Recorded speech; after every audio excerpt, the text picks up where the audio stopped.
Assalamualaikum warahmatullahi wabarakatuh. Nama saya Intan Puspita Lestari dengan NIM 28921700012, mahasiswi Prodi Manajemen Universitas Pancasakti Bekasi.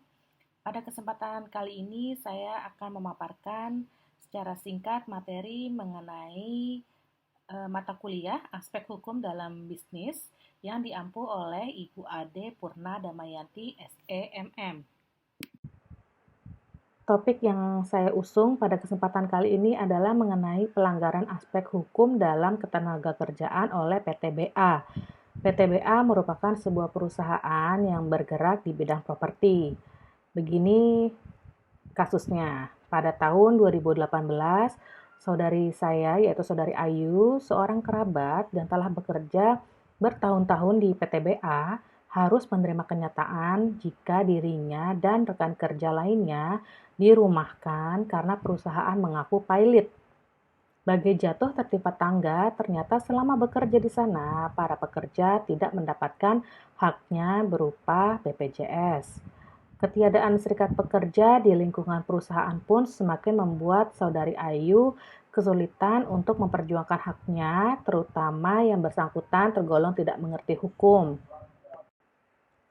Materi ini disusun dengan menggunakan metode penelitian hukum normatif, di mana hukum normatif ini adalah metode atau cara yang dipergunakan di dalam penelitian hukum yang dilakukan dengan cara meneliti bahan pustaka yang sudah ada, yaitu menggunakan pendekatan undang-undang.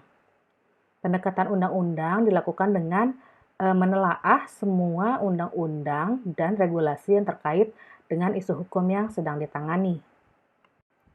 Sebelum lahirnya Undang-Undang tentang BPJS, untuk pertama kali masalah perlindungan tenaga kerja telah diatur dalam Bab 4, Pasal 9, Undang-Undang Nomor 14 Tahun 1969 tentang pokok-pokok tenaga kerja. Dan sebagai tindak lanjutnya juga diatur dalam Pasal 27 Undang-Undang Nomor 3 Tahun 1992 tentang Jaminan Sosial Tenaga Kerja yang menyebutkan bahwa pengendalian terhadap penyelenggaraan program jaminan sosial tenaga kerja oleh badan penyelenggara sebagaimana dimaksud dalam Undang-Undang Nomor 24 Tahun 2011 dilakukan oleh Badan Penyelenggara Jaminan Sosial di bawah Presiden. Pemerintah terlibat dalam pengawasannya dan mengikutsertakan unsur-unsur yang membawahi ketenagakerjaan, pengusaha, dan unsur pekerja dalam suatu wadah yang menjalankan fungsi undang-undang yang berlaku. Pengawasan ketenagakerjaan diarahkan kepada usaha preventif dan edukatif. Namun demikian, tindakan represif baik yang justisial maupun non-justisial dapat dilakukan secara bertahap. Sanksi yang diberikan kepada perusahaan merupakan upaya penegakan hukum oleh pemerintah terkait dengan upaya memberikan perlindungan hukum kepada masyarakat, terutama pekerja di lingkungan perusahaan yang tidak membayar iuran BPJS Ketenagakerjaan. Apabila Anda sampai menghadapi kondisi seperti di atas, di mana Anda sebagai pekerja dilanggar haknya oleh perusahaan tempat Anda bekerja, Anda harus melakukan pengaduan. BPJS menyediakan kanal pengaduan untuk segala bentuk pelanggaran ketenagakerjaan yang dapat diakses melalui link di sini ya. Bisa kita lihat di lapor.go.id /instansi/badan strip penyelenggara, strip jaminan, strip sosial, strip ketenagakerjaan.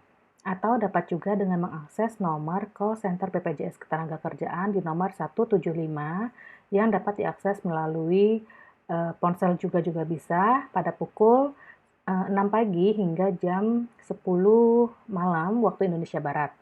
Pastikan Anda telah menyiapkan berkas-berkas bukti pelanggaran yang dilakukan perusahaan agar BPJS mudah untuk melakukan validasi, verifikasi, dan investigasi. BPJS menjamin kerahasiaan identitas pekerja yang melakukan pengaduan.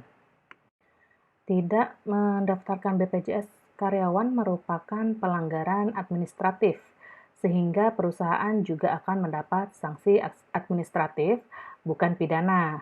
Namun demikian, sanksi perusahaan ini bisa berdampak serius karena menyangkut kelangsungan perusahaan dan bisnis itu sendiri. Dalam pasal 17 Undang-Undang 24 tahun 2011 diterangkan bahwa pemberi kerja selain penyelenggaraan negara yang tidak mendaftarkan kepesertaan BPJS karyawannya dikenai sanksi administratif berupa teguran tertulis, denda, dan atau tidak mendapat pelayanan publik tertentu. Pemberian sanksi ini diinisiasi atas permintaan BPJS.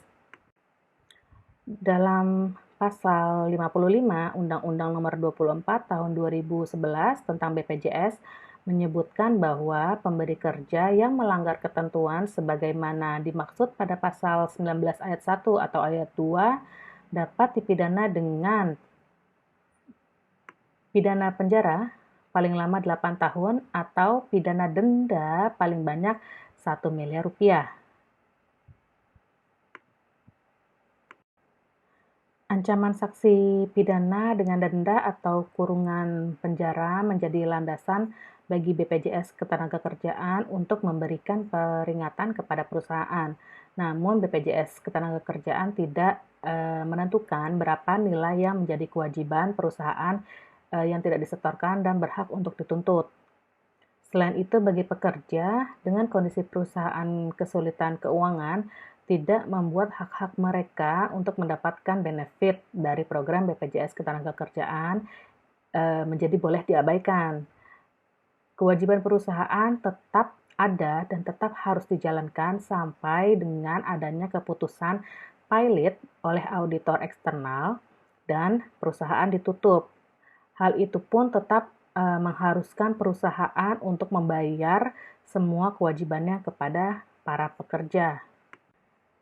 Dari paparan yang telah disampaikan, kita bisa menarik kesimpulan bahwa apabila Anda atau orang terdekat Anda mengalami kasus serupa, jangan ragu untuk melaporkan pelanggaran hak yang dialaminya.